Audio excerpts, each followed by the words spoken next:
Surat Filipi pasal yang pertama ayat yang ke-27 sampai dengan ayat yang ke-30. Surat Filipi pasal 1 ayat 27 sampai dengan ayat yang ke-30, firman Tuhan. Hanya hendaklah hidupmu berpadanan dengan Injil Kristus, supaya apabila aku datang aku melihat, dan apabila aku tidak datang aku mendengar bahwa kamu teguh berdiri dalam satu roh dan sehati sejiwa berjuang untuk iman yang timbul dari berita Injil, dengan tiada digentarkan sedikit pun oleh lawanmu. Bagi mereka semuanya itu adalah tanda kebinasaan, tetapi bagi kamu tanda keselamatan, dan itu datangnya dari Allah.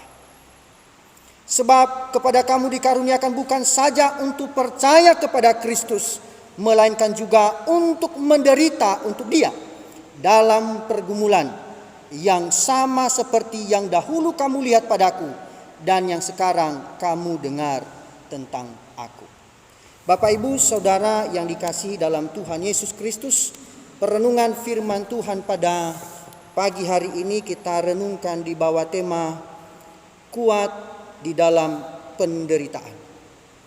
Kuat di dalam penderitaan. Bapak Ibu yang dikasihi dalam Tuhan Yesus Kristus, banyak orang berpikir bahwa Injil hanya untuk orang-orang yang belum mengenal Kristus.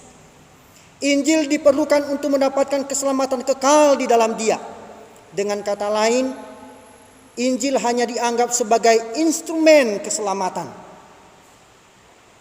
Sesudah memasuki fase keselamatan, Injil menjadi kurang relevan. Konsep seperti ini tentu saja adalah konsep yang salah. Injil bukan hanya menyelamatkan, tetapi juga memampukan orang percaya untuk menghidupi keselamatan tersebut. Kuasa Injil yang menyelamatkan juga menjadi kuasa yang terus-menerus mengubahkan. Bapak Ibu yang dikasihi dalam Tuhan Yesus Kristus, dalam teks yang kita renungkan pada pagi hari ini, Paulus mengajarkan salah satu wujud dari kehidupan yang digerakkan oleh Injil, yaitu kuat di dalam penderitaan. Bagaimana kehidupan yang sudah diubahkan oleh Injil, dan apa saja bentuk konkret yang harus nampak dalam kehidupan kita sebagai orang percaya. Bapak, Ibu, Saudara yang dikasihi dalam Tuhan Yesus Kristus, semua orang menginginkan apa yang baik. Tentu saja hari ini dalam doa dan puasa kita merindukan hal yang terbaik kita alami, bukan hanya kita alami secara personal, tetapi juga dalam komunitas kita, sivitas akademika. Kita akan menginginkan hal yang baik. Sayangnya tidak semua orang mampu menilai maupun memilih mana yang baik. Kebaikan seringkali dilekatkan dengan kenyamanan. Perasaan menjadi hakim yang menentukan. Seolah-olah ini adalah sudah nyaman. Satu dengan yang lain baik, sudah nyaman. Apa yang menyenangkan perasaan itu yang diyakini sebagai kebaikan. Kalau kita melihat perspektif seperti ini, maka banyak kebaikan yang terlewatkan dari pandangan kita. Salah satunya adalah kebaikan di balik penderitaan. Semua orang tentu tidak menginginkan penderitaan, bukan? Tapi pernah kita berpikir bahwa di balik penderitaan ada kebaikan. Penderitaan seperti ini tidak menyenangkan, seperti yang dialami oleh Paulus. Tidak mengenakan. Di tengah-tengah perjuangannya mengikut Tuhan, melayani Tuhan dengan seluruh totalitas kehidupannya, dari perspektif manusia kurang menyenangkan. Apakah ini adalah imbalan yang kita terima? dari Allah yang empunya segala-galanya? Bapak Ibu yang dikasihi dalam Tuhan Yesus Kristus, justru kalau kita melihat dalam proses melayani Tuhan, penderitaan merupakan konsep perspektif Allah untuk membentuk kita bertumbuh di dalam iman. Dan menjadi pertanyaan untuk kita, apa yang harus kita lakukan di tengah-tengah penderitaan? Salah satu bentuk respon manusia terhadap Allah ketika mengalami yang namanya pergumulan persoalan adalah bertekuk lutut di hadapan Tuhan dengan menaikkan doa syafaat. Dan kalau kita membaca dalam perjanjian lama sampai dengan perjanjian baru, respon itu digambarkan dengan berdoa dan berpuasa. Bapak Ibu Saudara yang dikasihi dalam Tuhan Yesus Kristus, kuat di dalam Tuhan atau kuat di dalam penderitaan di dalam Tuhan. Yang pertama yang kita renungkan dari ayat 27 sampai ayat 28, ada istilah yang di sana dikatakan berpadanan dengan Injil Kristus. Kalau dikatakan berpadanan dengan Injil Kristus berarti ada kegigihan, ada keuletan di dalamnya. Kalau kita melihat frasa berpadanan dengan Injil Kristus, ini mengingatkan kita sebagai tanggung jawab sebagai orang percaya, bukanlah urusan sementara, tetapi ini adalah urusan permanen, terus menerus bersama dengan Tuhan. Maka ketika kita mau hidup berpadanan dengan Injil Kristus, maka membutuhkan kebajikan yang mendasar dari ketekunan, adanya kegigihan, gigih, tekun, ulet, karena terus menerus progresnya tidak berhenti. Bapak Ibu Saudara yang dikasihi dalam Tuhan Yesus Kristus, kegigihan sebenarnya merupakan gambaran satu indikator daripada kehidupan yang bijaksana.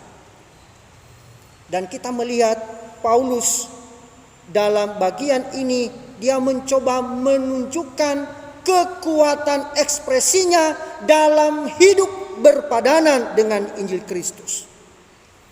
Maka kalau kita melihat apa yang Paulus ingin sampaikan kepada kita, yang pertama sebenarnya sang rasul yaitu Paulus memberitahu orang-orang percaya di Filipi bahwa perilaku sebagai orang yang sudah percaya di dalam Kristus, mereka harus benar dan terus berlanjut. Ketika dia datang atau tidak datang, dia bisa melihat dan dia bisa mendengar kehidupan dari orang-orang Filipi. Mereka tekun berpadanan dengan Injil Kristus. Maka tentu di sini ada integritas. Ketika dikatakan di ayat yang ke-27, supaya apabila aku datang aku melihat, dan apabila aku tidak datang aku mendengar. Tidak perlu pengawasan pembina. Paulus tidak perlu hadir memantau secara langsung kehidupan jemaat di Filipi, tapi mereka menunjukkan identitas kegigihan mereka hidup dalam berpadanan dengan Injil Kristus. Saudara yang dikasihi dalam Tuhan Yesus Kristus, dengan kata lain, tidak ada jeda atau tidak ada waktu istirahat ketika kita hidup berpadanan dengan Injil Kristus.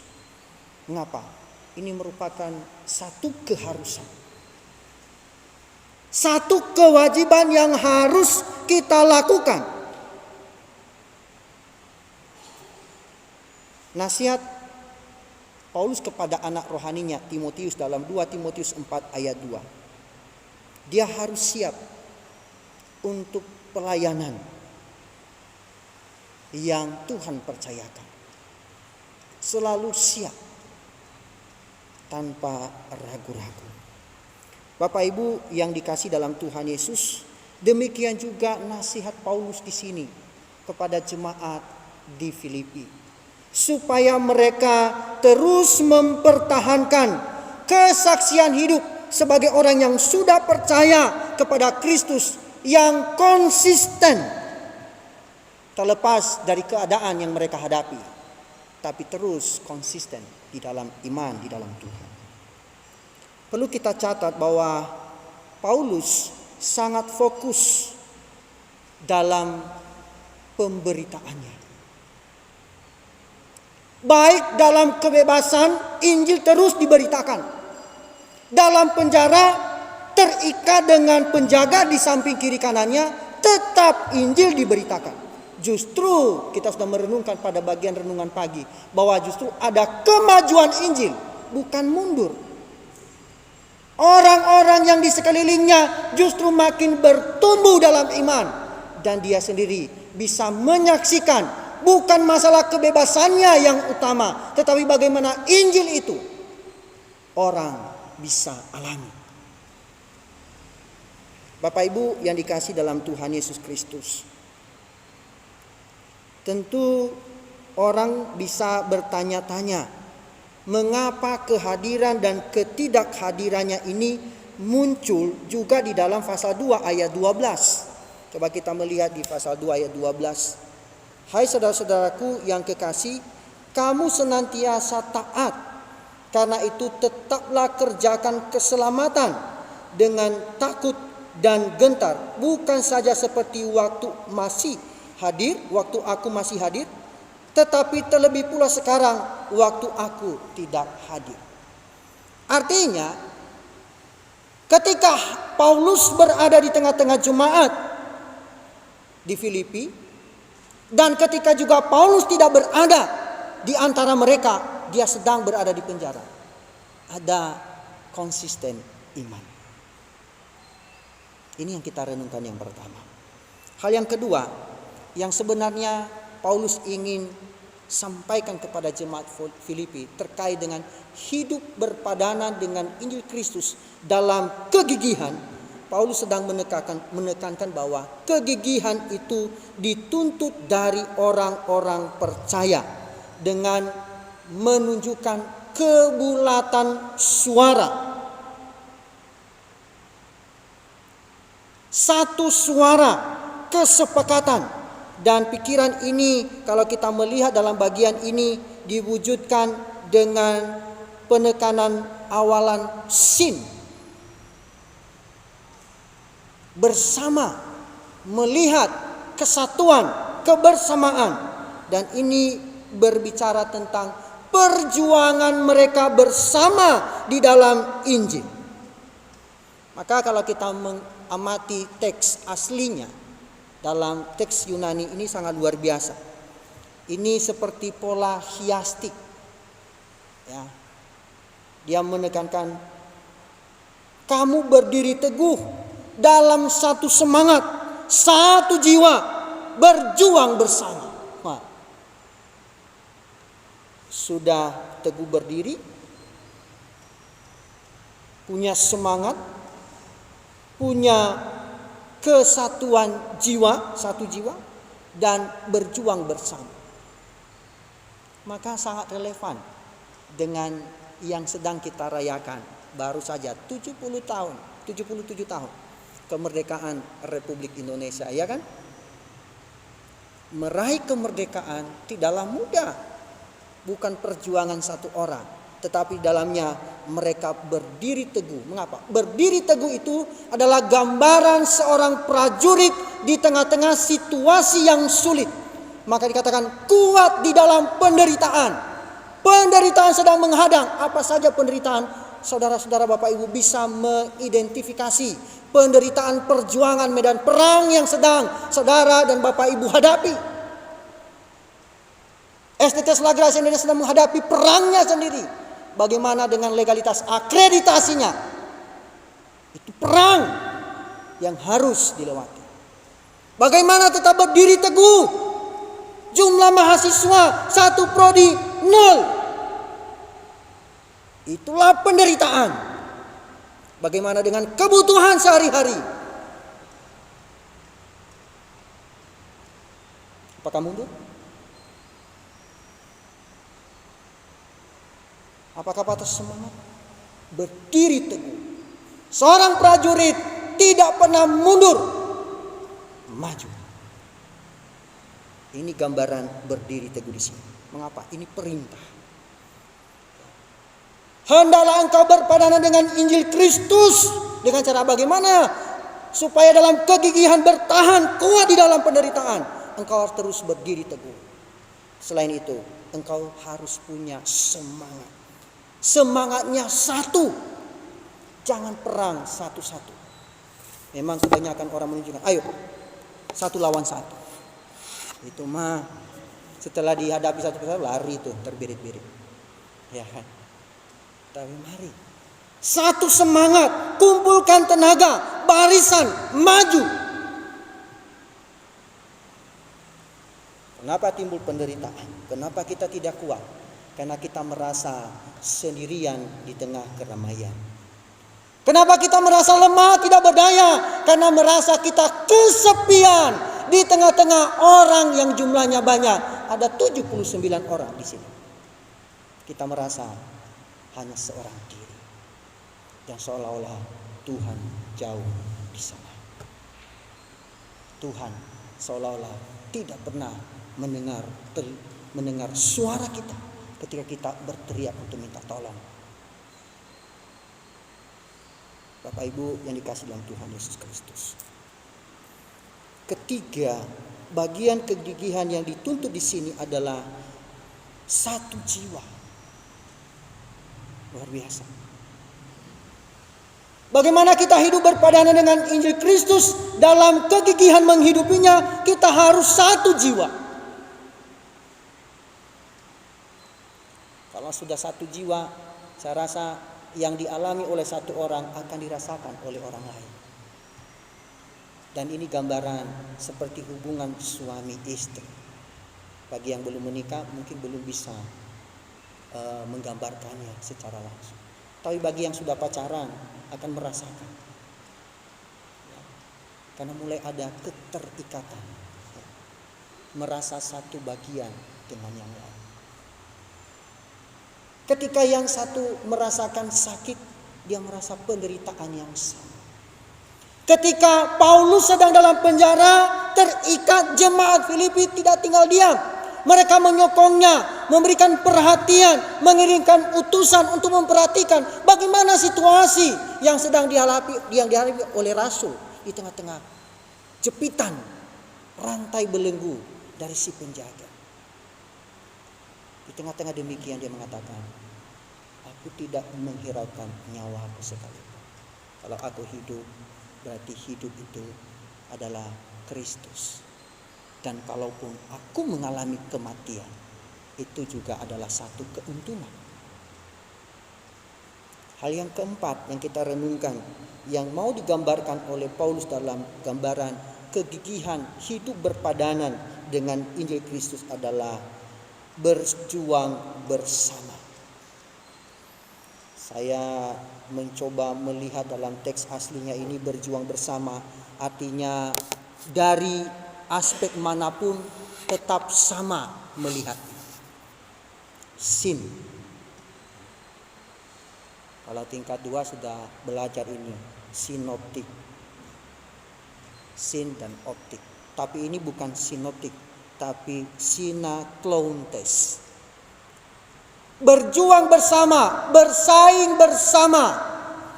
Bukan berjuang untuk menjatuhkan yang lain. Tapi digambarkan oleh Paulus, ada juga hamba-hamba Tuhan, para pengajar yang lain, juga motivasi yang sama. Mereka mengira, mereka berpikir bahwa dengan pemenjaraanku di dalam penjara, maka Injil tidak akan diberitakan. Saya akan gagal. Justru tidak demikian. Justru Injil makin maju, makin luas diberitakan. Ini yang luar biasa. Karena berjuang bersama siapa? Bersama dengan jemaat. Makanya dia meminta doakan. supaya makin berani, makin kuat, makin bisa bertahan di dalam penderitaan. Saudara yang dikasih dalam Tuhan Yesus Kristus, kalau kita melihat di ayat 28, dia mencoba menggambarkan, memberikan referensi kepada kita secara eksplisit di sana tentang pertentangan rohani. Ya, ada pertentangan rohani di sana. Apakah gereja Filipi mengalami pertentangan dari lingkungan, ya, penolakan, karena dikatakan di sana musuh, ya, musuh di ayat yang ke-28, dengan tiada digentarkan sedikit pun oleh lawanmu, dan di akhir dikatakan bagi mereka semuanya itu adalah tanda kebinasaan, tetapi bagi kamu tanda keselamatan, dan itu datangnya dari Allah. Jemaat Filipi mengalami rongrongan, pertentangan, tantangan, ya, di lingkungan. Dan kalau kita melihat di sini seolah-olah musuhnya itu bukan musuh dari golongan luar, tapi secara internal dari dalam. Tapi di sini Paulus mengingatkan supaya jemaat Filipi tidak boleh diintimidasi untuk menyerah sekalipun pada perjuangan mereka. Mereka harus berjuang bersama. Mengapa? Perjuangan mereka, keteguhan berdiri, ketika mereka berdiri teguh, satu semangat perjuangan, satu jiwa, berjuang bersama, itu sebenarnya merupakan kekalahan dari lawan. Maka dikatakan jangan sampai kamu terintimidasi, jangan sampai kamu tertekan, jangan sampai kamu digentarkan, tidak boleh. Dengan kata lain, jangan takut. Tidak takut terhadap siapapun. Mengapa? Karena yang diberitakan adalah Injil. Dia memberikan contoh dalam hidupnya. Sekalipun saya terbelenggu dengan rantai dengan penjaga kiri kanan, tetapi tidak bisa membelenggu Injil, justru makin maju. Makanya bagian yang lain dalam nasihat Yesus, jangan takut kepada mereka yang bisa membunuh tubuh, tetapi takutlah kepada yang memberi hidup atau jiwa. Tubuh kita bisa hancur, tetapi semangat terus berkobar. Bagian yang lain dalam tulisan Yohanes bahwa diumpamakan seperti biji gandum. Biji gandum kalau tidak jatuh ke dalam tanah dan mati, ia tetap satu biji saja. Tetapi ketika dia mengorbankan seluruhnya, dia rela jatuh ke dalam tanah dan mati, akan menghasilkan banyak tunas baru. Maka perlu semangat, kuat di dalam penderitaan. Tantangan pasti ada, persoalan pasti ada. Siapa sih yang mau lari dari persoalan? Tidak ada. Lari dari persoalan, justru persoalan baru muncul lagi. Maka bagaimana? Harus menghadapi. Inilah kenyataan yang dihadapi oleh jemaat di Filipi dan juga Paulus.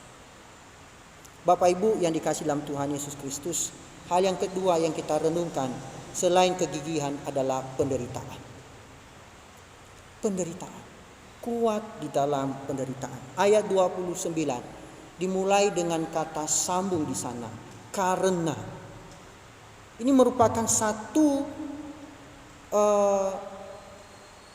penghubung dengan kalimat sebelumnya. Dan ini merupakan transisi yang menjelaskan sesuatu hal yang penting. Sebab kepada kamu dikaruniakan bukan saja untuk percaya kepada Kristus, melainkan juga untuk menderita untuk Dia. Jadi kalau kita mengalami penderitaan, itu adalah anugerah Tuhan. Itu adalah karunia Tuhan. Dan itu sesuai dengan kehendak Tuhan. Keyakinan dalam statement teologi mengatakan, di bawah kolong langit ini tidak ada sesuatu pun terjadi tanpa seizin atau sepengetahuan Tuhan.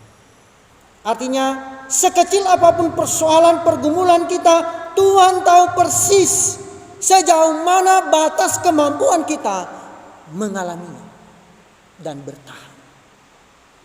Dan bagian Alkitab yang lain dikatakan, pertolongan Tuhan tepat pada waktunya, tidak pernah terlambat. Cuman masalahnya adalah kita lebih dominan supaya perasaan kita ini langsung dipuaskan. Kalau boleh kita berdoa pagi ini, di detik yang sama juga Tuhan turunkan, iya kan? Tuhan, aku minta uang 1 miliar. Kalau boleh detik yang sama juga turun 1 miliar. Udah.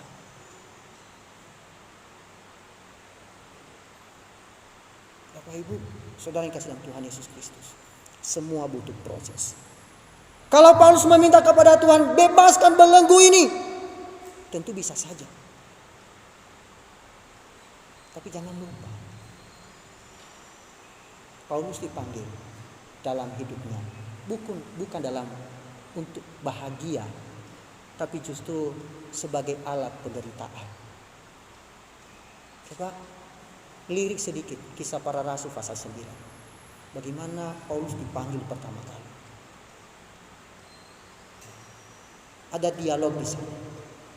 Bagaimana panggilan Paulus kepada bangsa-bangsa lain. Justru lewat penderitaan. Makanya ketika mengalami penderitaan, Tuhan pakai penderitaan itu supaya orang lain bisa bertumbuh, mengenal Kristus, dewasa dalam iman, kuat di dalam iman. Inilah yang diajarkan oleh Paulus kepada kita pada pagi hari ini. Bahwa di tengah-tengah situasi sekalipun, ketika menghadapi berbagai goncangan, pagi ini kita diingatkan. Makanya kalau kita melihat pada pagi hari ini, Paulus memperkuat bahwa penderitaan orang Kristen memang menarik perhatian sebenarnya. Penderitaan orang percaya itu menarik perhatian. Mengapa? Kok sedang menderita makin bertahan. Mengalami ikatan belenggu, justru Injil makin bertambah majunya, bukan mundur. Kalau kita dalam posisi Paulus, mungkin sudah mulai mengambil tindakan yang mungkin tidak menyenangkan. Maka pada pagi hari ini, mungkin secara umum kita tidak menderita seperti Paulus dan jemaat Filipi. Tidak sama penderitaannya di zaman Paulus dengan zaman kita. Budaya yang berbeda, situasi yang berbeda. Situasinya pasti berbeda, tingkat penderitaannya pasti beda. Tapi sama kalimatnya, menderita. Bergumul. Ya. Menghadapi persoalan. Masalahnya persoalan masing-masing berbeda. Kalau dijadikan berat mungkin ada yang 5 kilo, ada yang 100 kilo, ada yang merasa sedang menanggung beban yang 1 ton. Ya. Walaupun kita tidak melihat, nggak ada dia tanggung beban itu, fine-fine aja, dia jalan lenggang kangkung, nggak ada masalah. Tapi yang mana masalahnya? Yang menjadi persoalan masalah yang menderita adalah hidup kita. Bisa saja perasaan kita, hati kita sedang dilukai, ditolak cintanya, menderita bukan? Tidak mau makan, diajak minum obat nggak mau minum. Mengapa? Karena sakit, bukan sakit biasa. Ini adalah sakit hati. Iya kan? Awas. Besarnya penderitaan yang kita hadapi berbeda-beda beratnya. Situasinya juga berbeda, cara meresponnya juga berbeda. Ini masing-masing kita punya cara tersendiri.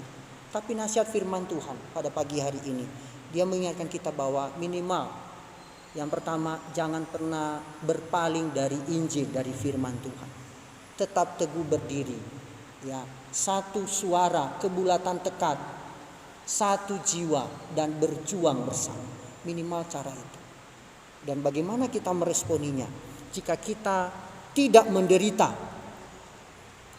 Ya, tentu kalau tidak menderita mengucap syukurlah. Ya, jangan ketawa dengan penderitaan orang lain. Mengapa? Karena di dunia ini ada orang yang bahagia kalau orang lain menderita. Iya kan? Saya percaya saudara-saudara di tempat ini tidak ada yang pernah bersuka cita di atas penderitaan orang lain, kan? Mengapa? Karena semua sudah bertobat. Tapi sebenarnya ketika orang lain menderita, menanggung bersama. Bagaimana kita menanggapi orang-orang yang menantang atau menentang pesan yang kita sampaikan? Berita Injil yang dimaksud oleh Paulus. Tetap berdiri teguh, jangan pernah mundur. Tetap satu suara, satu tekad, satu jiwa, berjuang bersama. Seberapa besar komitmen kita dalam mengikuti Tuhan? Ketika penderitaan kita alami, apakah kita tetap komitmen terus dan terus berjuang seperti Paulus, atau seperti orang-orang yang dicontohkan oleh Paulus? Ketika mereka menghadapi situasi yang seperti ini, kamu bisa bertahan, bisa berjuang, bisa komitmen, bisa satu suaranya, bulat suaranya, justru mereka mundur. Bapak Ibu yang dikasih dalam Tuhan Yesus Kristus, Tuhan menginginkan kita satu dengan yang lain untuk satu di dalam Tuhan.